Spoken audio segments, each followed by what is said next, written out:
everybody, and welcome back to another weekly edition of the All Aboard newsletter. So, apologies for the last few weeks. I've been a little bit out of pocket. I had a few weeks of travel. I went to Japan. It was an amazing time. And then I went to New Orleans. And then I went to Las Vegas. And so I feel like I've been traveling for about a month. And 2 weeks ago, I kind of switched it up with some of the videos that I was watching. And last week, I missed the All Aboard newsletter completely. But I am now officially back. I'm not traveling for a few months, and I'm back to building both Peachy Insurance and Next Call Club. And in addition to those two things, I'm back to delivering weekly tips via the All Aboard newsletter. And what we're going to talk about today is one of the most important metrics when it comes to outbound sales. And unfortunately, this is one of the most ignored metrics as well. And so what I'm going to do is I'm going to tell you what that metric is, why it's important, and what that metric should be. So with that, let's dive in. Hopefully here to add a bunch of value for you today. All right, guys, here we are. The number one metric that people ignore. Okay, that's what we're going to talk about today. And we're going to talk about this metric because if you can focus on this metric, learn how to measure it, and ultimately improve it, it is going to increase your outbound sales success, ultimately increase the amount of business you write, or drastically improve your profitability, or both. So when we think about this metric, right, I want to preface this by saying everybody tells you to focus on closing. We hear about it all the time. You got to ask for the sale. They didn't make it because they just weren't a closer. They couldn't close. They're so good at closing. They are a closer. And everyone tells you to focus on closing, but there's a caveat here. There's a mistake that's made, and that mistake is that there's too much focus at the end of the call. It's about getting the payment information. And don't get me wrong, I get it, right? Ultimately, at the end of the day, our goal is to get the prospect to buy a product from us. Because if they buy a product from us, we get their payment information, we get paid as well.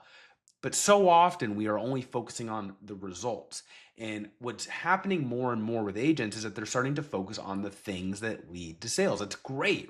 They're focusing on the leading indicators, the lead measures that get us to the sales. And so they say, look, if you ask for the sale or you learn how to close better, you're ultimately going to sell more policies. And that is true. But why don't we put as much focus on the front of the call? Why don't we focus on closing, quote unquote, closing the quote? So many people say you got to close the sale, but they completely ignore what happens when somebody picks up the phone and we don't overcome the objections, okay? So the first thing I just want to kind of talk about here is that the typical success rate when we start digging into this for agents that we work with is 25%, maybe 20, maybe 35, but 25%. What that means is that if they get 10 people to pick up the phone, they're only getting 2 to 3 to take a quote. So the next question ultimately becomes is like, well, what do we expect, right? So we have a huge outbound sales operation. We've always done outbound sales. At any given time, we have 10, 12, 15, 20 plus people on the phone for Peachy Insurance. And we have Next Call Club where we literally are a telemarketing company, right? We have SDRs that we build inside your agency. So what do we expect, okay? So that minimum expectation is 50%. So that means that if 10 people pick up the phone, we expect at least 5 of those 10 people to get quoted. If they are on the front end as an SDR or telemarketer, we expect 5 out of 10 minimum to get transferred to a sales rep. If that transfer if they hang up and they don't get a quote, that doesn't count. So the job of the SDR or the telemarketer is to get somebody over to the sales rep who is ready and willing to talk. Okay, so 50% of the time. Same thing on the sales side. If you don't have SDRs, you don't have telemarketing, and your salespeople call and quote themselves, well, if they get 10 people on the phone, they should get at least 5 of those people to take a quote. Okay, and what's the actual goal, right? Because we just talked about the minimum, but our goal is 70%. So if we get 10 people on the phone, our goal is to get 7 or more of those people transferred or quoted. And I always hear the same types of things. Oh, like, well, what if they already have my carrier? What if I'm Allstate and they already have Allstate? Or, hey, what if they say it's the wrong number? Or, hey, what if they tell me that you're from Farmers and they hate farmers? Well, guess what? That happens all the time. That's just the game.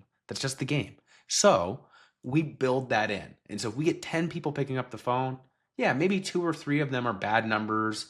or wrong numbers, I should say, because it's still a pickup, right? A wrong number is still a pickup. Or maybe they say, take me off your list. Or maybe they say, I hate your company. Or maybe they say, I already have your company. That's not happening 50, 60, 70% of the time. And if it is, you either got to work on what you're calling, the leads that you're buying. You've got to listen to what your salespeople are saying, right? Are they telling you that this is the case, or is this actually the case, right? Are you listening to the calls and the objections? Or three, you're calling a list or something that needs to be cleaned up or better. So our goal is 70% or higher. And what I always tell people is that improved transfer rate is improved profitability. Okay. Either you write more business or you are getting more out of the marketing that you are already spending. Okay. And so why do people ignore this? Well, I think for a large proportion of people, they don't know how to measure it, and nobody's ever talked to them about it, and so if you're not used to outbound sales and you've never really done it personally, then you might not think this way.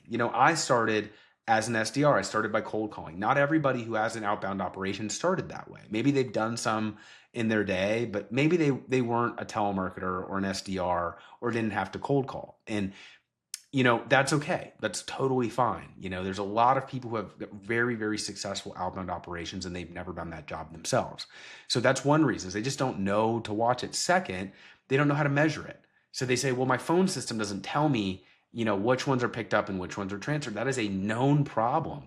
It is very hard for a phone system to discern what is a pickup and what is a voicemail. And so we have to kind of track these things manually.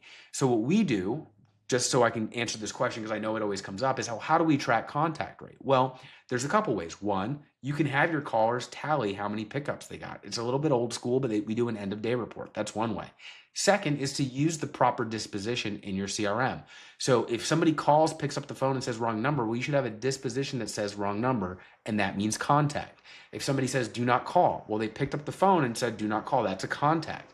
If you said, hey, they're annoyed or they're not interested, that is still a contact. Okay. So those are good ways to track what is a contact.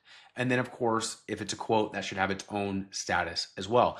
The third way is less scientific, right? Well, not that the first two are scientific at all, but you can look at your phone system and say, okay, like, well, how long does it take to get to a voicemail? Maybe it's like 45 to 60 seconds. And then you say, well, okay, well, let me look at calls that are 60 seconds to 4 minutes, because that means that we're having a conversation, but it's too short to be a quote or a transfer. If you're tracking your phone system, another way to say is like, okay, well, what are all the calls over 60 seconds? What are the calls that were transferred? And then find the difference. And that can give you the number of contacts. So thinking about these things, this is how we start to measure this, right? So people ignore it for a number of reasons. Sometimes they don't know. Sometimes they don't know how to measure it. Sometimes just they don't think it's that important. But let me show you some numbers, okay? So the first thing I want to show you is this number on the left, okay? And I'm going to walk through this. There's a lot of numbers here. And if you want this calculator, just shoot me an email back. It's really not very advanced. It's just going to be a very basic Excel sheet that you can punch in, but I'm happy to share it. So let's just say you have a telemarketer. Maybe it's your employee. Maybe it is an outsourced company. Maybe they're in the US. Maybe they're overseas, right? Whatever you want to do. And maybe you have a salesperson that makes 100 calls a day. That's fine. I'm using this for an illustrative purpose